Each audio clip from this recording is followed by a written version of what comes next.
Buenos días, niños y niñas. Buenos días, profe. Buenos días, profe. ¿Cómo me les va? ¿Qué ¿Ya más? desayunó?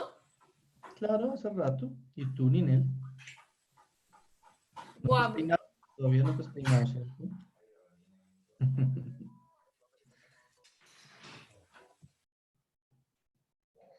Felipe, Vanessa, Catalina. ¿No veo a Vanessa?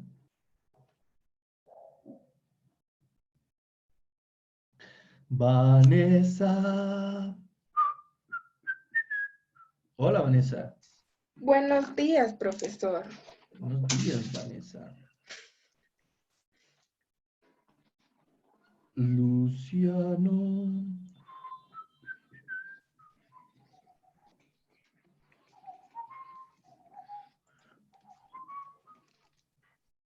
Empecemos con los que hay. Muy buenos días. Estamos aquí comenzando nuestra sesión de Ciencias Políticas de décimo. Hoy 22 de abril. Esto ya prácticamente se acabó. 22 de abril del año 2020. Estamos en nuestra sesión de Ciencias Políticas. Hoy tocaremos un tema muy interesante. Hemos estado hablando de la globalización. Hoy vamos a profundizar el tema de la globalización que hemos estado hablando la clase pasada. Alguien que me recuerde un poquito de lo que estamos hablando de la globalización. ¿Qué vimos sobre eso?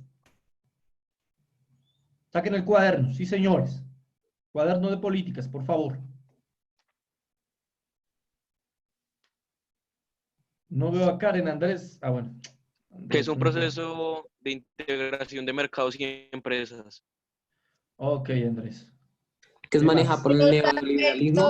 Que las áreas de globalización es economía, política y cultura.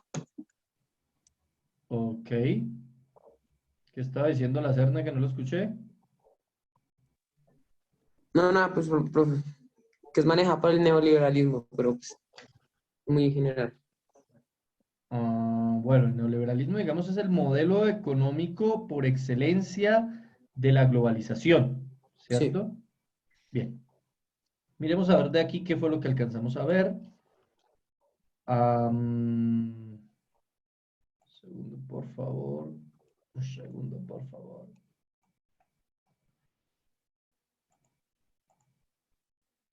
Bien, entonces. La globalización. Definamos para comenzar con el asunto. Se denomina globalización al proceso político, económico, social y hasta ecológico. Vean eso. No solamente político, económico, social, sino también ecológico. Que tiene lugar a nivel planetario, que genera una interrelación económica entre lugares. El desarrollo de las comunicaciones, el transporte ha traído consigo que se acorten las distancias y que los territorios ya no estén aislados. Dijimos que hay un concepto moderno que es el concepto de aldea global. Hoy en día vivimos en una aldea, pero la aldea es el planeta. ¿Qué era una aldea? Una aldea era un lugar donde todos se conocían, donde todos se comunicaban, donde todos interactuaban. Pues ahora ese lugar es el planeta entero. Podemos estar cada uno de nosotros en nuestras casas interactuando en este mismo momento, aunque vivamos a kilómetros de distancia. Podemos hablar con personas que viven en la Conchinchina. ¿La Conchinchina existe? Sí, la Conchinchina existe. Podemos hablar con personas que viven en la Conchinchina y comunicarnos con ellos. Entonces, para los que todavía no tenían definición de globalización, ahí está la definición de globalización que tienen que tener muy en cuenta. Proceso político, económico, social y hasta ecológico que tiene lugar a nivel planetario y que genera una interacción económica entre los diversos lugares. ¿Listo? Bien. Ahora bien, una definición de globalización más técnica, ¿sí? Y esta la da un señor que se llama Stiglitz y que fue premio Nobel de Economía en el 2001 en su libro El malestar de la globalización. Él dice, es la integración más estrecha de los países y pueblos del mundo, producida por la enorme reducción de los costos de transporte y comunicación y el desmantelamiento de las barreras artificiales a los flujos de bienes, servicios, capitales, conocimientos y personas a través de las fronteras. ¿Sí? Es mucho más específico. No lo voy a devolver, vayan vayan escribiendo el resumen. Este sí sería bueno escribirlo completico porque es bastante específica la descripción de Stiglitz.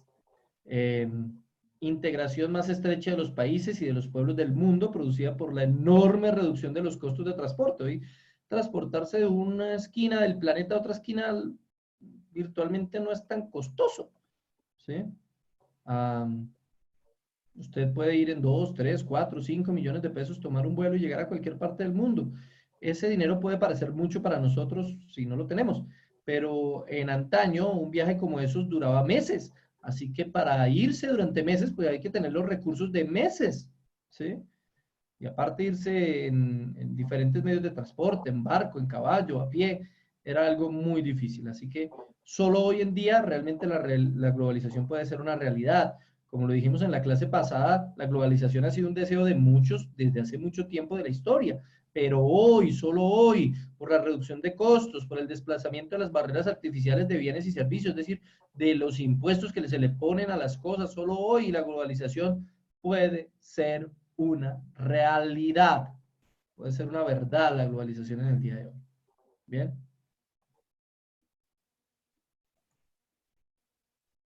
No sé por qué se me salen de aquí. Bueno, cuando hablamos de la globalización moderna, de la globalización ya en la modernidad, estamos hablando de varias etapas o de varias globalizaciones. Podríamos hablar que de 1850 a 1914 se da lo que se conoce como la primera globalización. De 1850 a 1914. En 1914 comienza la Primera Guerra Mundial, por eso hasta ese año. ¿Qué es lo que pasa en este periodo de básicamente 64 años?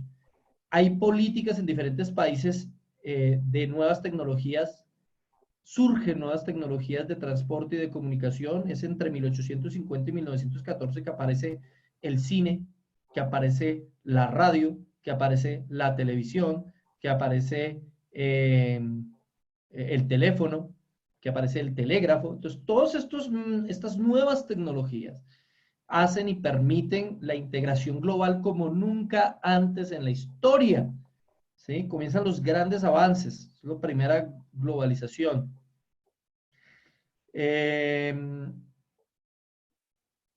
Y eso permite que nos comuniquemos y además no solamente tecnologías de comunicación, sino tecnologías de transporte, las nuevas tecnologías de transporte que van a ser y van a cumplir un papel fundamental, como por ejemplo el automóvil, como por ejemplo el avión, ¿sí? El barco a vapor, diferentes tipos de tecnología que van a convertir el mundo en algo mucho más pequeño. Esa es la primera globalización y que produce un gran crecimiento después de las guerras mundiales. Es decir, las guerras mundiales básicamente se supera todo ese asunto hasta 1950 y comienza algo diferente ahí. A partir de 1950 comienza la segunda globalización. ¿Sí? Digamos que hay en eso de globalizar tecnológicamente y mundialmente, hay una brecha en las dos guerras mundiales, entre 1914 y 1950. Pues me dirá, pero es que la Segunda Guerra Mundial no se acabó en 1950. No, no se acabó en 1950, pero hasta que el mundo se recuperó, pues llegamos a 1950, ¿no? Ahora, la globalización a partir de 1950 va a cambiar. Se van a abrir fronteras, sobre todo entre los años 80 y 90. Ahí, en el 80, en el 90, es cuando aparece físicamente, realmente el neoliberalismo que se había propuesto desde el año 70, desde los 70, la década de los 70. Y aparece una nueva economía global, ¿sí? Con su nuevo paradigma, la Internet. Pero no es la Internet que tenemos nosotros hoy por la cual nos estamos comunicando en este momento, no. Esa Internet de aquel entonces usted no podía mandar fotos, ni selfies, ni hacer videollamadas como nosotros ahorita. Eso para ellos era, para quienes vivían en los años 80 y 90, era ciencia ficción. Lo que usted está viviendo y está usando hoy en día, para mí cuando tenía la edad de ustedes, eso era ciencia ficción. Pues yo lo veía en los muñequitos, una videollamada, en Volver al Futuro, una película muy viejita. En Volver al Futuro aparece Marty McFly haciendo una videollamada con su jefe, y uno, cuando yo la vi era de estreno, imagínense, así de viejo soy, Cuando yo la viera de estreno, ¡wow! Está llamando por video. Y increíble, ¿no? Eso era wow, una videollamada y además hay una videoconferencia ahí porque entran creo que 2 o 3 llamadas en la película y uno era sorprendido con eso. Y resulta que ese es el pan de cada día hoy en día.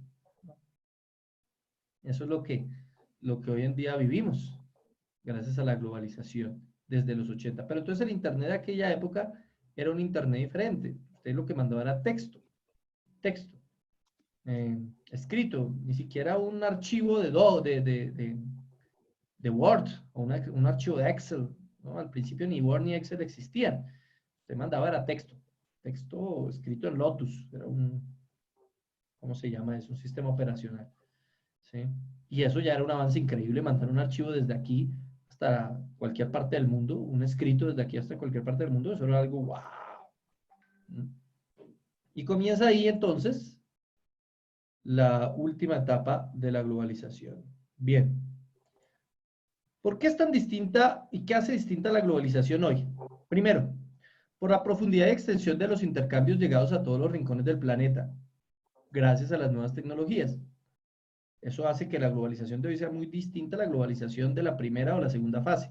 ¿Sí? La globalización moderna es una cuestión muy tecnológica. Segundo, el concepto utilizado en la década de los 80 referido al intercambio comercial que más tarde abarca todas las esferas de la vida. Antes de esta epidemia, la idea era comercializar con todo el mundo. Yo no sé por qué se unen y se unen y se unen gente todavía. Me va a tocar ya no aceptar más. No sé si es que no estaban o qué. Entonces, la cuestión cambia. Cambia. Hay intercambio comercial. Ahorita la idea es intercambiar con todos los países del mundo. Bueno, quién sabe qué pasará después de esta epidemia, pero hasta antes de la epidemia era así. Era el intercambio comercial mundial lo que sostenía las finanzas y la economía del mundo. Ahora, todo esto comienza con más fuerza en la segunda mitad del siglo XX. Se fortalece en la década de los 90 con el fin de la Guerra Fría y la caída del muro de Berlín. Eso es un hecho político histórico muy importante para fortalecer la globalización. Y se potencia con el capitalismo, ¿sí? Un modelo económico que se basa en la propiedad privada y la libre competencia. Como todos estamos compitiendo unos con otros y todos queremos hacer capital y todos queremos tener más plata, mejor dicho, así de sencillo, pues intentamos comercializar los unos con los otros.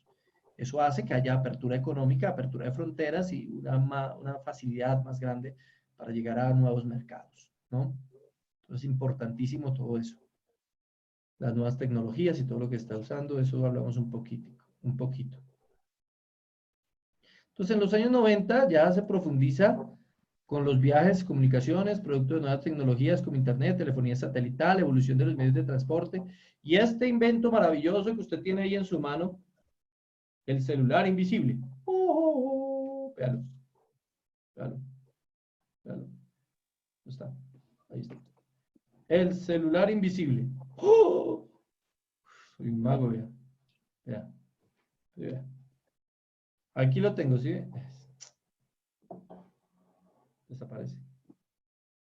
¿Aparece? Desaparece. ¿Aparece? Bueno, me puse a jugar ahí.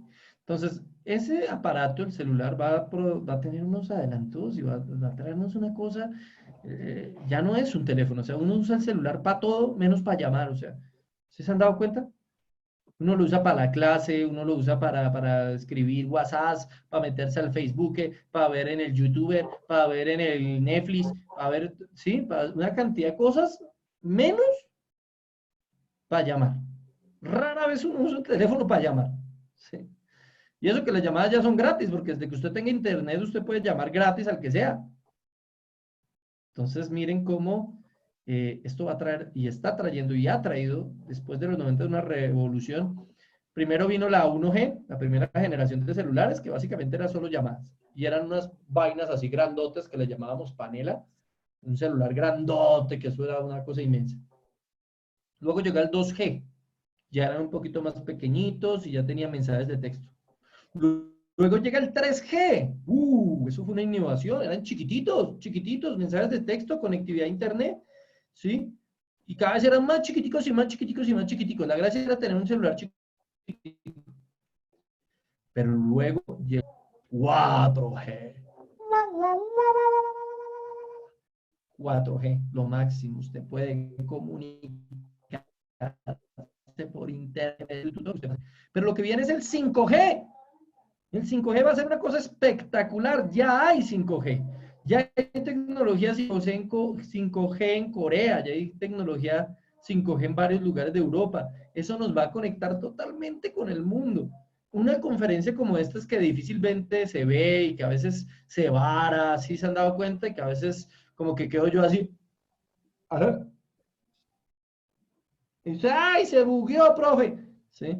Eso no va a volver a pasar con la tecnología 5G. La tecnología 5G va a ser una cosa monstruosa, una cosa impresionante. ¿Sí? La velocidad va a ser 100 veces más rápida de la que tenemos actualmente por internet. La conectividad, la descarga. Usted descarga una película y se demora como 1 hora descargando, ¿sí o no? Con un 5G la descarga en 2 minutos. Una cosa de una película en HD. Brutal. ¿Sí?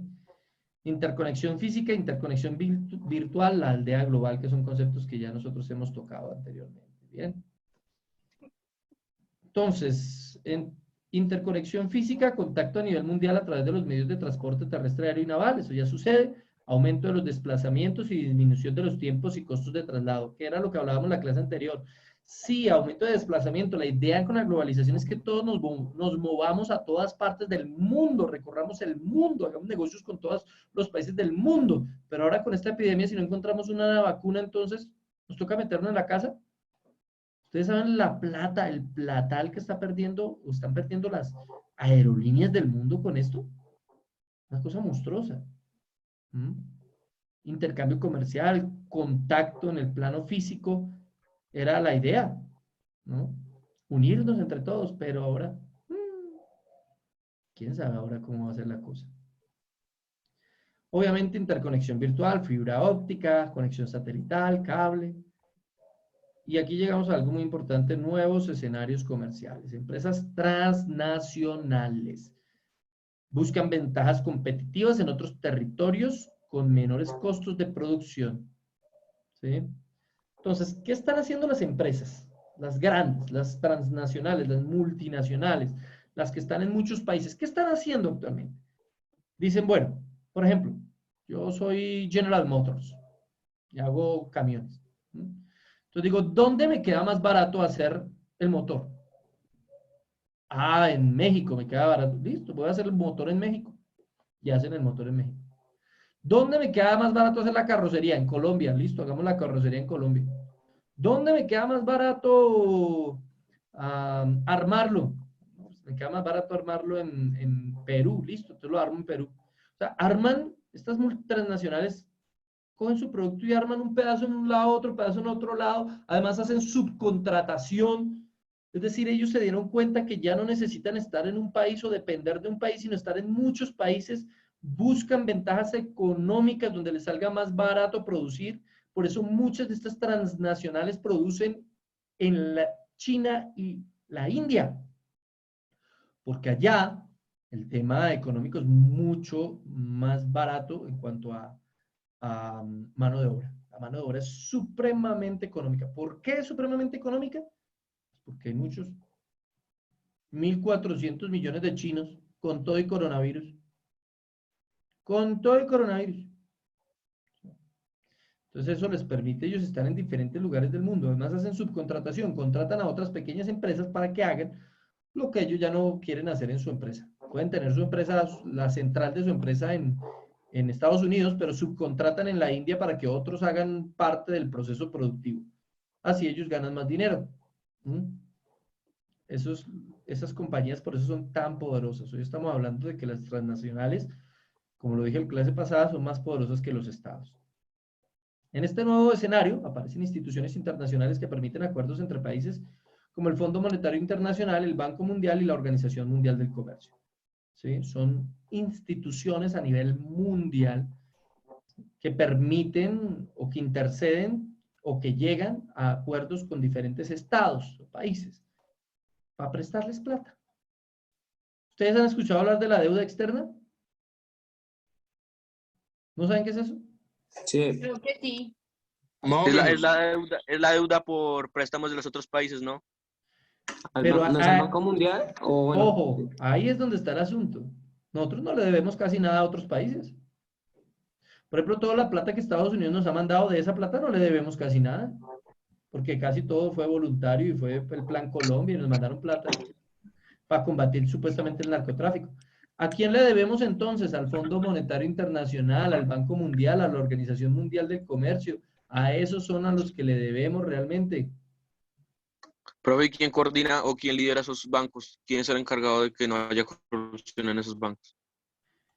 El Fondo Monetario Internacional, por ejemplo, es un fondo, como se dice, como cuando usted hace un fondo en la familia, ¿sí? Vamos a hacer un fondo, cada uno va a aportar de a 50.000 pesos mensuales, ¿sí? El fondo de la familia.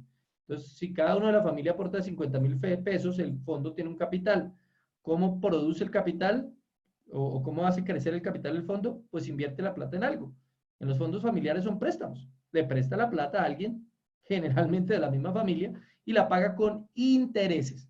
Lo mismo hace el Fondo Monetario Internacional. Todos los países que hacen parte del fondo tienen que ahorrar una plata, meter plata. ¿Mm? ¿Pero para qué? ¿Con qué fin? Con que haya ahí harta plata y en algún momento llega Colombia y dice, bueno, es que quiero construir el metro de Bogotá. Entonces, señor Fondo Monetario Internacional, ¿será que usted me presta? Yo soy parte del Fondo Monetario Internacional. ¿Me presta y yo le pago con intereses? Sí, señor, cómo no, con mucho gusto yo le presto. Ay, tan lindo, señor Fondo. Pero ojo, que yo necesito un favor también. Nada es gratis, olvídese. ¿Sí? ¿Qué necesita, señor Fondo Monetario Internacional? Pues yo necesito que usted, en su modelo educativo, forme más técnicos que profesionales. ¿Por qué otros países están formando muchos profesionales? Entonces yo necesito que Colombia forme más técnicos que profesionales, porque no le voy a decir a Estados Unidos que forme más técnicos que profesionales, ni a Alemania, ni a España, ni a Francia. No, a esos países hay que dejarlos. Pero ustedes sí me hacen el favor y forman más técnicos. Le meten plática y billete a la educación técnica y no a la educación profesional, porque necesitamos más gente que maneje lo que se inventan los gringos, los franceses y los ingleses. ¿Sí me entienden? Y cuando el fondo nos presta plata, nada de eso es gratis. Hay políticas que vienen detrás de eso, políticas que le convienen a los países más poderosos del mundo, que son finalmente los que más aportan en el fondo. ¿Entienden lo que les estoy diciendo? Porque no dicen nada y quieren cara como de que están perdidos o están viendo muñequitos en la tabla. Entonces, el Fondo Monetario no da puntada sin dedal. La deuda externa es con el Fondo Monetario, con el Banco Mundial, que es un banco común y corriente, y también hace préstamo, y con la Organización Mundial del Comercio. Bueno, con la Organización Mundial del Comercio no tenemos gran deuda, pero sí con el Fondo Monetario Internacional y el Banco Mundial. Se supone que para la construcción del metro, que se supone debió haber comenzado ya, quien nos va a prestar gran cantidad o gran parte del capital para la construcción del metro de Bogotá es el Banco Mundial. ¿Sí? Porque el Estado no tiene plata para eso. Profe, una pregunta, y si el país dice, no, yo no quiero pagar nada, suerte, yo no pago nada, y se hace el loco en las deudas? Sí, puede hacerlo, pero después no le vuelven a prestar nada. Y el país queda estancado. ¿Qué fue lo que hizo Venezuela? Llegó un momento en que ellos dijeron, no vamos a pagar la deuda externa. Y lo bloquearon económicamente. Y muchos productos ya no llegaban a Venezuela porque ningún país en el mundo produce todos los productos que necesita. ¿Sí? Y llegaron a una crisis muy grande. Entonces hay países que no pueden pagar su deuda externa y tienen dos opciones. O la renegocian, que generalmente es ponerla a más años para poder pagar menos mensual. ¿Mm? O se niegan a pagarla y paguen las consecuencias políticas y económicas, que son gravísimas. O sea, Colombia si dice hoy no voy a pagar la deuda externa, se mete en la inmunda. No puede hacer eso. Porque si no, entonces, ¿cómo avanzamos? ¿Cómo? El Estado no cuenta con los recursos para construir grandes obras. No cuenta con los recursos. Y aparte, los pocos recursos con los que cuenta se los gastan, los malgastan, los roban o simplemente fracasan sus proyectos. Si no, pregúntele a la hidroeléctrica esa, ¿cómo se llamó? Que estuvo a punto de colapsar. ¿Se acuerdan? La Tango. Hidroituango. Eso. O al puente ese que se cayó, quien va para los Girajara. llanos. Ajá. Eso es lo que pasa con la práctica del Estado. Sí, eso es una cosa. Y sin contar toda la práctica que Nunca hace roban. nada bien, hombre. Sin contar. No, hay cositas. Bueno, entonces, para competir se deben establecer acuerdos entre países o regiones mejorando las condiciones de intercambio. Pero esos acuerdos, una cosa es un país chiquito y otra cosa es un país grande. El país grande pone las condiciones, el país chiquito se somete. Entonces eso hace que finalmente los países ricos, poderosos y que hacen parte del FMI y son los que más aportan, o el Banco Mundial, pues tienen mayores recursos y van a seguir creciendo más rápido que los países pobres como nosotros. ¿Sí? Ellos crecen más rápido y desarrollan sus economías mejor, gracias a que pues, son los más poderosos. En un sistema globalizado tienen la ventaja. ¿Sí? Entonces acá vemos un mapita conceptual muy bonito. Factores de la revolución económica, esto ya lo escribimos, no lo van a escribir, ya lo escribimos. Démonos esto. Esto sí, este mapita sí está mejor. Entonces, la manifestación de la globalización económica. Primero, la liberalización del comercio a través de la Organización Mundial del Comercio. ¿Qué intenta la organización esta? La OMC. ¿Qué intenta la OMC? Pues que todos los países comercialicen con todo el mundo. Que haya un comercio unificado a nivel internacional con las mismas reglas. Eso es globalización. ¿Sí? Que no hayan aranceles ni impuestos en ningún país del mundo. Finalmente acabar con esos aranceles. Eso es neoliberalismo. Y incentiva los acuerdos comerciales entre diferentes países. Eso es liberalización del comercio. Incentiva que los países hagan pactos bilaterales o multilaterales. Bilaterales es que hay dos países, multilaterales es que hay 3 o más países multilaterales. Entonces, Colombia tiene un acuerdo, por ejemplo, con Estados Unidos que se llama Tratado de Libre Comercio. Un acuerdo comercial que hay que cumplir, ¿no? Pero Estados Unidos es un monstruo, país grandote y con mucho poderío, y nosotros pues no, somos chiquititos. Y eso hace que pues en Colombia no se vean las repercusiones realmente del TLC, porque los que más salieron ganando en todo eso fueron ellos, no nosotros. Nosotros no hemos podido ver gran repercusión con la firma y las consecuencias del Tratado de Libre Comercio. Aparte, en una globalización hay transformaciones productivas. Los países en vía de desarrollo comienzan a exportar productos manufacturados, además de materia prima. Los países desarrollados se especializan en la explotación de productos que requieren una alta cualificación y grandes inversiones. O sea, después de la Segunda Guerra Mundial, este mundo quedó dividido en dos facciones. Uno, los que tienen billete, ¿sí? Y tienen industria y producen elementos transformados. Y dos, los países que no tienen gran industria y se limitan a vender materias primas. ¿Cuál de los dos creen que gana más? ¿El que vende las materias primas o el que las transforma? ¿Cuál gana más? Pues El que es las que vende. por parte, ¿no? Que las ¿Cómo? vende.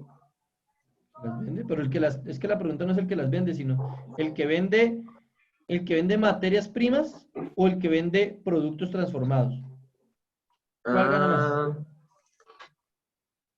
El que vende productos transformados.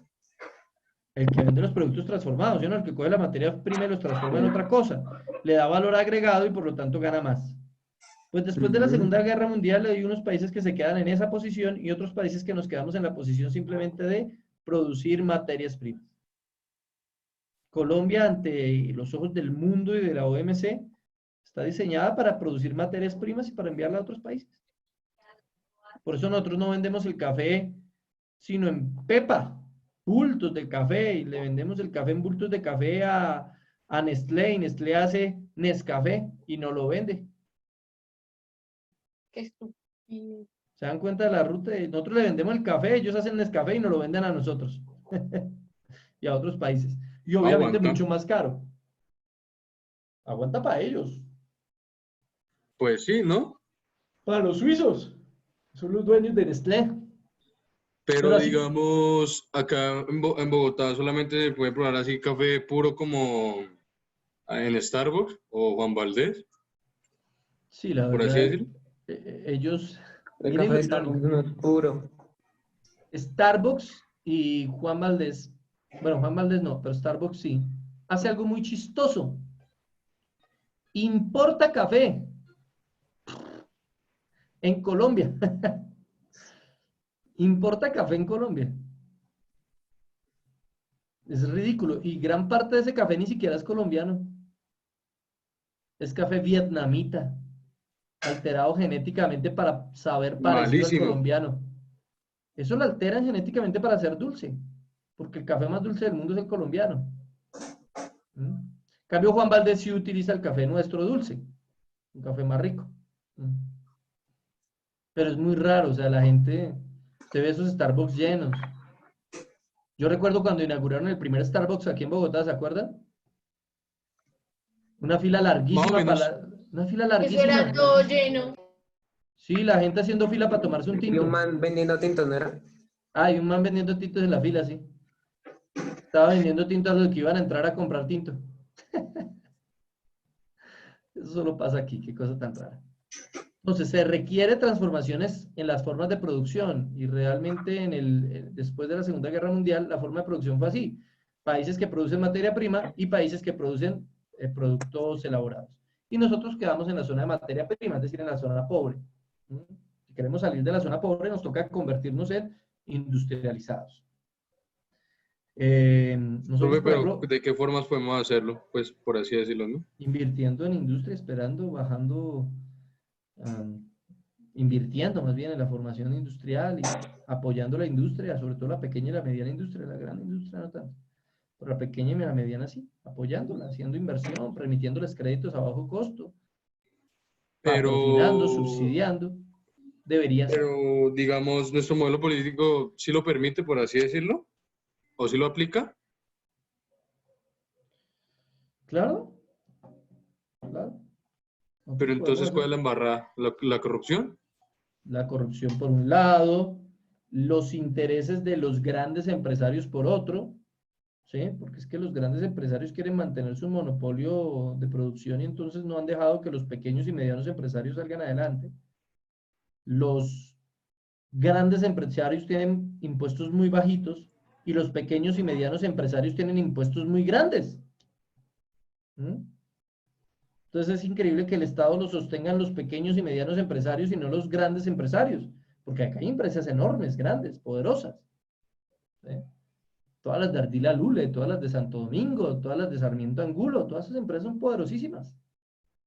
Pero, ¿No sería mejor bajarle los impuestos a las pequeñas empresas, profe, para que crezcan? claro, la idea sería bajar los impuestos a las pequeñas y medianas industrias, para que puedan Pero por crecer. eso hay corrupción. Pero no, aquí se le cobra altos impuestos a ellos y bajos impuestos a las grandes empresas, o sea, está todo al revés. ¿Por qué? Porque los presidentes, los senadores y los alcaldes, ¿quién los pone? ¿Quién puso la plata para la campaña política del señor Duque? ¿Quién apoyó a Duque? ¿Quién metió dinero en todo eso? Todo eso gira alrededor del dinero. ¿Y quién tiene la plata? Las Los grandes grandes empresas. empresarios. Claro. Y ellos son los que ponen la plata, o sea que ellos son los que ponen al presidente. Y cuando el presidente llega allá, pues gestiona políticas a favor de sus amiguitos que lo pusieron allá. Es así de sencillo. Los amiguitos que lo pusieron allá son los grandes empresarios. O también el presidente también tienen grandes empresas si les conviene. A veces, a veces. En el caso de Uribe no, por ejemplo. Uribe no es que sea un empresario, Uribe es un terrateniente. Uribe lo que tiene es tierra. Teniente, profe. ¿Cómo? ¿Qué es terrateniente? Terrateniente es Tener que muchas tierras. tiene mucha tierra, tiene latifundios, grandes pedazos de tierra enormes, la mayoría improductivos completamente. Los tienen de engorde, los engordan, los engordan, los engordan. Y algunos de ellos los usan para sembrar la mata que mata y otras matas. ¿Sí? Entonces, eso han hecho. Miren, les digo algo, un dato. En Colombia, el 70% de la tierra productiva, 70% de la tierra productiva es propiedad de 2.194 personas nomás. Somos 48 millones. Y de los 48 millones, 2.194 son dueños del 70% de la tierra productiva. Hágame el favor. Uy, no. Los campesinos no son dueños de su tierra. Los campesinos aquí son trabajadores para otros. Son simplemente, trabajan para el dueño de la tierra, pero ellos no son dueños de la tierra. Y eso es un desequilibrio mortal y terrible que favorece ¿a quiénes? A los terratenientes y a los macroempresarios. Entonces hay muchas cosas aquí por mejorar. Muchas cosas. No se puede generar industria hasta que no haya una distribución más equitativa de la tierra.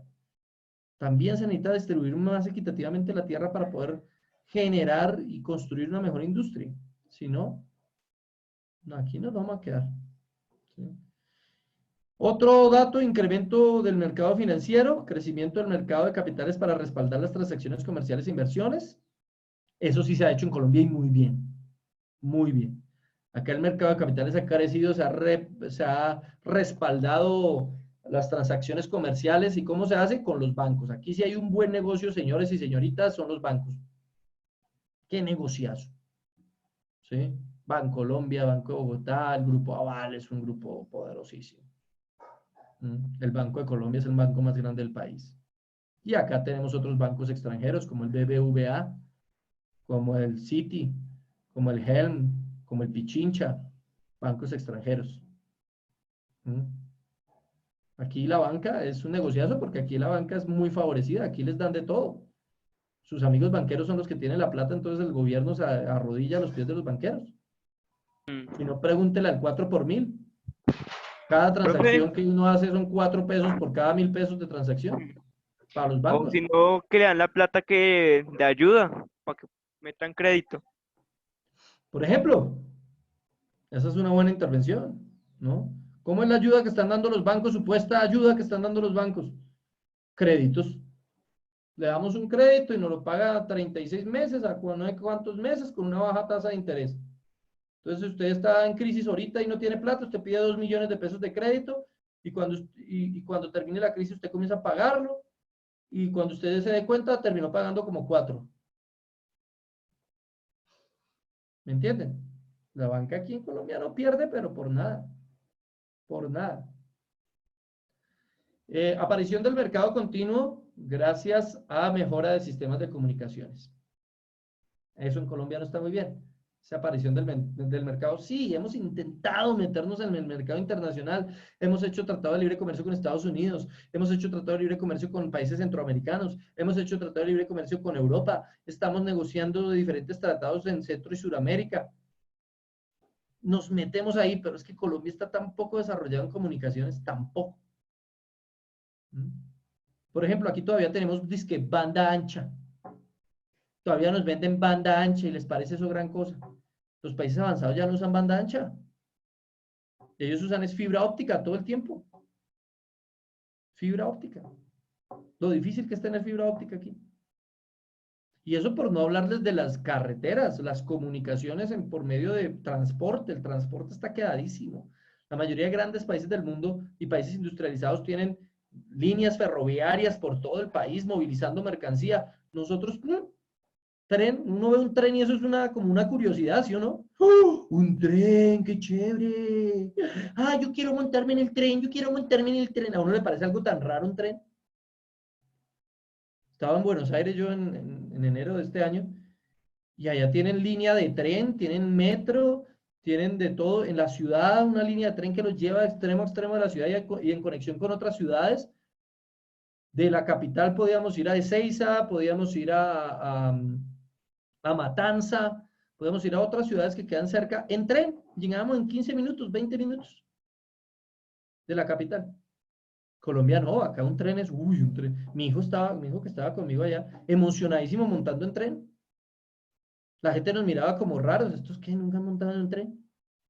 Nosotros no, lo más parecido es un Transmilenio. Eso es lo más parecido a un tren en Bogotá.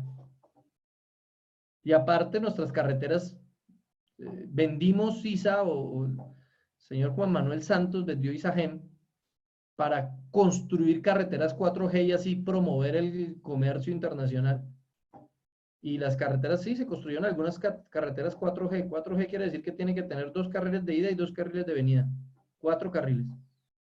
Se construyó una que otra, pero nosotros en vías estamos pero quedados. Tenemos como unos 50 años de retraso en carretera. Yo no sé por qué hay niños que están haciendo cosas con pegante, con colbón, con... ¿Qué juegan? Veo varios haciendo eso. Va a tocar decirle a la profesora de artes. Y por último, termino. Aumento de la renta per cápita y nivel de vida.